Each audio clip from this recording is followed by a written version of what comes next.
Hello दोस्तों, मैं हूँ लवी और स्वागत है आपका मेरे साथ के पहले सफ़र में। हम पहुँच चुके हैं उदयपुर।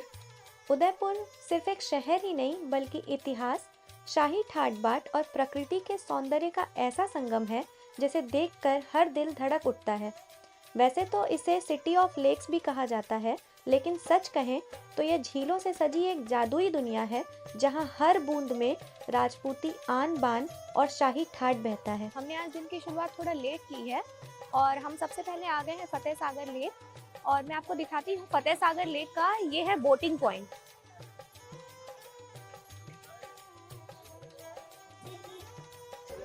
अभी धूप काफ़ी है, मुझे नहीं लगता इतनी धूप में बोटिंग करना सही रहेगा, तो हम बोटिंग ना करते हुए बोटिंग पॉइंट के ठीक सामने है महाराणा प्रताप स्मारक, तो हमने सोचा हम वहाँ चलते हैं। चलिए आपको अंदर दिखाते हैं।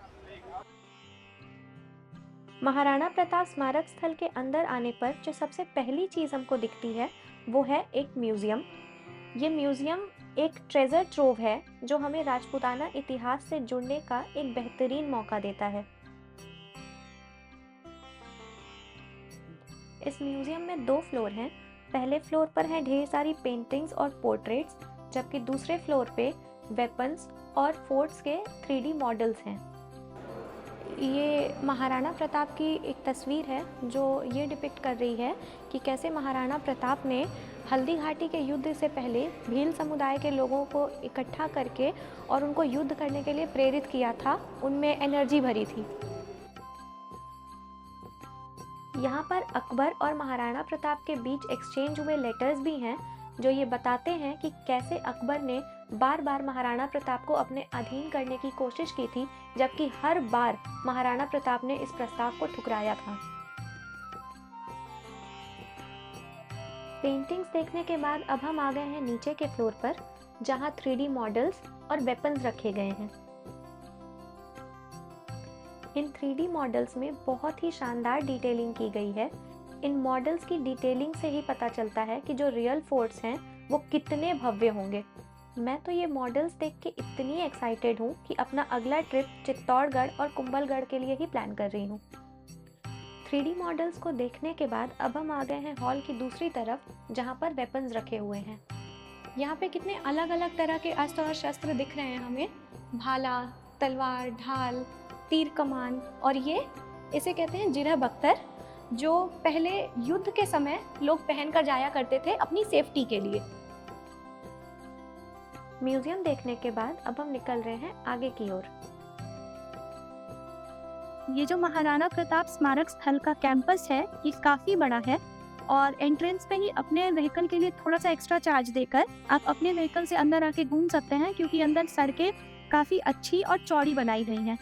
अंदर आने पे हमें सबसे पहले दिखा था म्यूजियम और म्यूजियम के बाद फिर हम आगे आए हैं जहां हमें दिखा है चेतक वाटिका। इस जगह का नाम महाराणा प्रताप के साहसी घोड़े चेतक के नाम पर रखा गया है। यह एक सुंदर और छोटा सा बाग है जिसमें आपको हर तरफ हरियाली और सुकून महसूस होगा। चेतक वाटिका के बाद अब हम आ गए हैं स्मारक के पास। यह स्मारक मोती मगरी हिल्स पर बना है। यहाँ पर महाराणा प्रताप और चेतक की एक बहुत बड़ी मूर्ति है जो मिसाल है उनके वीरता और पराक्रम का। इस स्मारक को यहाँ इसलिए बनाया गया क्योंकि महाराणा प्रताप ने जब अपना राजसीय जीवन त्यागने का वचन लिया था तो उन्होंने अपना ज़्यादातर समय फिर यहीं बिताया था। यह स्मारक इतनी ऊंचाई पर है कि यहाँ से उदयपुर का बहुत सुंदर लैंडस्केप देखने को मिलता है। ये जगह सिर्फ आपको इतिहास के बारे में ही नहीं बताती बल्कि एडवेंचर और थ्रिल करने का भी पूरा मौका देती है। मैंने यहाँ पर जिप लाइनिंग की, लेकिन यहाँ करने के लिए और भी बहुत सारी एक्टिविटीज़ हैं जैसे कि रॉक क्लाइंबिंग, रैपलिंग और ऑब्स्टेकल कोर्सेज। ये पूरा कॉम्प्लेक्स घूमने के बाद अब हम चल रहे हैं अंडर द सन एक्वेरियम की ओर। ये दोनों ही जगह फतेह सागर लेक के ही किनारे पर है और रास्ते में हमें दिखे बहुत ढेर सारे फूड स्टॉल्स, जिन्हें देखकर मुझे ऐसे लगा कि शायद इस जगह की असली रौनक शाम को ही पता चलेगी। जब तक हम एक्वेरियम पहुंचते हैं तब तक आप फतेह सागर लेक के इस व्यू को एंजॉय करिए।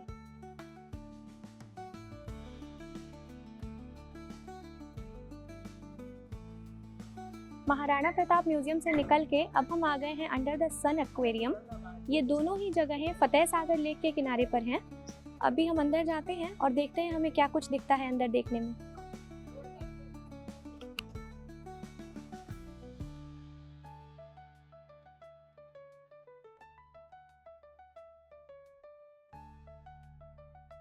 हम आ गए हैं एक्वेरियम के टिकट काउंटर पे। टिकट का चार्ज 166 रुपीज़ है पर एडल्ट। हमने हमारी 2 टिकट्स ले ली हैं और ये एक्वेरियम सुबह 8 से रात की 11 बजे तक खुला रहता है। तो आइए अंदर चलते हैं।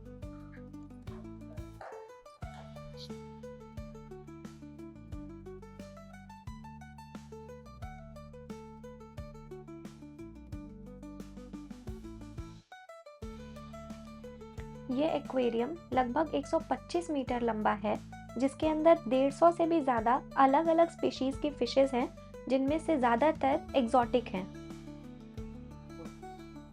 यहाँ कलरफुल फिशेस के साथ साथ और भी क्रीचर्स हैं, जैसे कि albino frog, Indonesian crab, turtles और श्रिम्प्स। अंदर और भी बहुत कुछ है करने के लिए, जैसे कि एक 3D म्यूजियम है और अंदर एक केज है जिसमें आपको एक वर्चुअल रियलिटी के थ्रू ओशन के डीपेस्ट पॉइंट तक का आपको व्यू देखने मिलेगा, जिसके अंदर आपको ओशन के डिफरेंट क्रीचर्स दिखेंगे। मुझे तो बहुत मज़ा आया। इनफैक्ट मैं बताना चाहूँगी कि मुझे सबसे ज़्यादा अच्छी लगी वो जेली फिशेस। वो इतनी कलरफुल थी, चारों तरफ बहुत अच्छा लग रहा था। आपको ज़रूर ट्राई करना चाहिए। यहाँ एक OMG टैंक भी है, जिसके अंदर जाकर आप मराइन लाइफ एक्सपीरियंस कर सकते हैं। ट्रस्ट मी, मुझे तो बहुत मज़ा आया। यहाँ अंदर एक रेस्टोरेंट भी है और इसके अलावा एक फ़िश स्पा भी है, जहाँ आप फ़िश पेडिक्योर करा सकते हैं। अगर आप भी उदयपुर ऐसे मौसम में घूमने आ रहे हैं जब धूप और गर्मी बहुत तेज़ हो, तो ये एक्वेरियम आपको 3 से 4 घंटे एंगेज रखने के लिए बहुत अच्छा है। एक्वेरियम में कुछ समय बिताने के बाद अब हम निकल पड़े हैं दूध तलाई लेक की तरफ।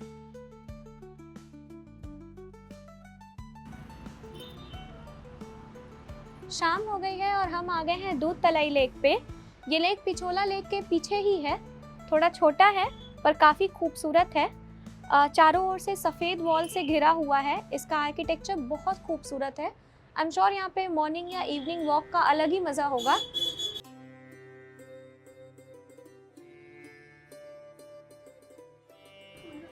इस लेक के बारे में सबसे खास बात ये है कि इसके किनारे किनारे बैठने के लिए बहुत खूबसूरत सी जगह बना रखी है, जहाँ बैठकर आप सुकून के कुछ घंटे बहुत आराम से बिता सकते हैं। इस जगह पे अलग अलग तरह के पक्षी, रंग बिरंगी मछलियाँ इसको और खूबसूरत बनाते हैं। वैसे तो हमने पिछोला लेक पे बोटिंग का भी प्लान किया था, लेकिन हम बहुत देर से घूम रहे हैं तो हमें काफ़ी थकान हो गई है। इसलिए अब हम जा रहे हैं हमारे होटल की ओर, जहाँ हम रिफ्रेशमेंट लेंगे और फिर निकलेंगे कहीं और घूमने। थोड़ा आराम करके अब हम आ गए हैं बागौर की हवेली म्यूजियम। यहाँ टिकट काउंटर शाम 5:30 बजे तक खुला होता है। हम थोड़ा लेट हो गए, अंदर नहीं जा पाए। वैसे आपको बता दूँ, यहाँ शाम 7 बजे से एक फोक डांस का प्रोग्राम ऑर्गेनाइज किया जाता है, जिसकी टिकट शाम 6 बजे से मिलती है। पर हमने उस प्रोग्राम में ना जाकर गणगौर घाट से सनसेट देखने का फैसला किया।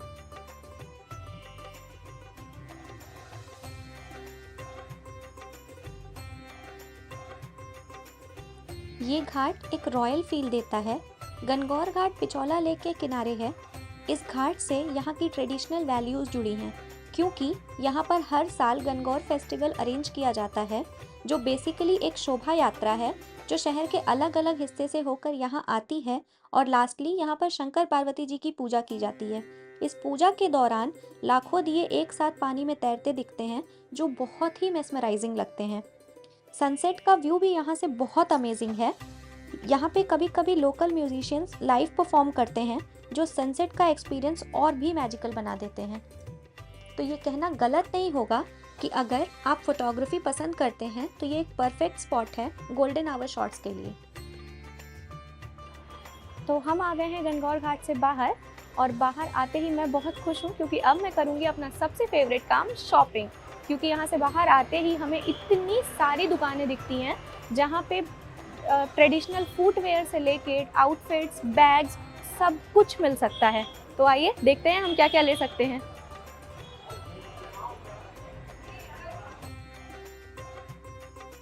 यहाँ की ये पॉपुलर मार्केट एक्सप्लोर करने के बाद अब हम जा रहे हैं अमराई घाट की तरफ। वहाँ जाने के लिए हमने ऑटो ली, क्योंकि हमें अपनी कार 1 से 1.5 किलोमीटर पीछे ही पार्क करनी पड़ी, क्योंकि यहाँ के रास्ते बहुत पतले हैं तो अपनी 4 व्हीलर लाना यहाँ अलाउड नहीं है।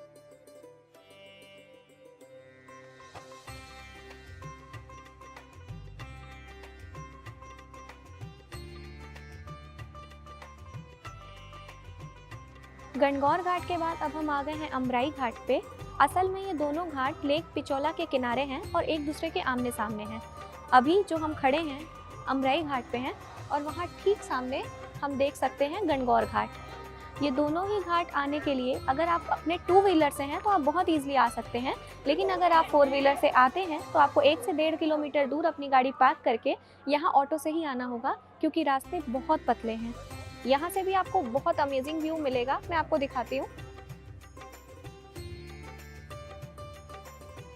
अमराई घाट के 2 हिस्से हैं। पहला जहाँ से आपको लेक पिचोला और सिटी पैलेस का व्यू मिलता है, और दूसरा जहाँ से आपको सिटी व्यू और अरावली हिल्स का व्यू मिलता है। हम जब यहाँ आए थे तो हमने सोचा हम लेट हो गए हैं और बहुत सुंदर व्यू मिस कर दिया हमने।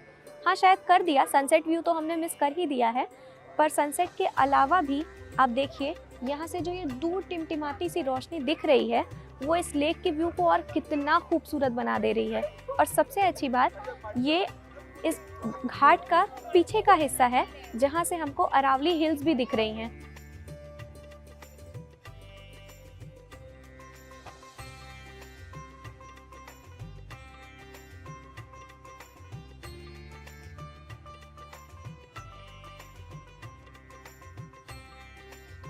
यहाँ पर शिव जी का एक मंदिर भी है, जहाँ शिवरात्रि और सावन के महीने में बहुत भीड़ होती है। अगर आप यहाँ आते हैं तो एक बार इस मंदिर में दर्शन जरूर करिएगा।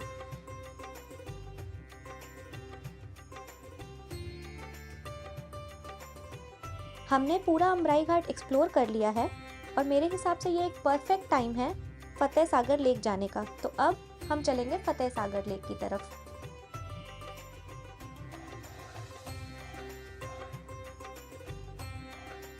शाम हो गई है और हम फिर से आ गए हैं फतेह सागर लेक। हालांकि हम यहाँ दिन में भी आए थे, लेकिन दिन में धूप और गर्मी इतनी ज़्यादा थी कि हम यहाँ नहीं रुके। हम चले गए महाराणा प्रताप के स्मारक स्थल और फिर एक्वेरियम चले गए। हमने सोचा कभी शाम में आ जाएंगे, पर हमें तो आज ही मौका मिल गया, तो हमने सोचा कि क्यों ना आज ही शाम में आ जाते हैं। तो हम वापस से यहाँ आ गए। मैं आपको दिखाती हूँ, मेरे पीछे ये फतेह सागर लेक का बोटिंग पॉइंट है। यहाँ से बोटिंग की जाती है। हालांकि हम थोड़ा लेट हो गए हैं अनफॉर्चुनेटली, तो कोई बात नहीं, कभी और कर लेंगे। वैसे आपको बता दूं कि यहाँ बोटिंग के अलावा भी बहुत कुछ है करने के लिए, जैसे यहाँ पे कैमल राइडिंग है, हॉर्स राइडिंग है, और अगर कुछ ना भी हो तो भी ये जगह वॉक के लिए बहुत अच्छी है, क्योंकि ये जगह बहुत लाइवली है। आसपास खाने की इतनी सारी चीज़ें हैं कि आपको अगर भूख भी लगती है तो आप इंस्टेंट कुछ ले सकते हैं यहाँ से।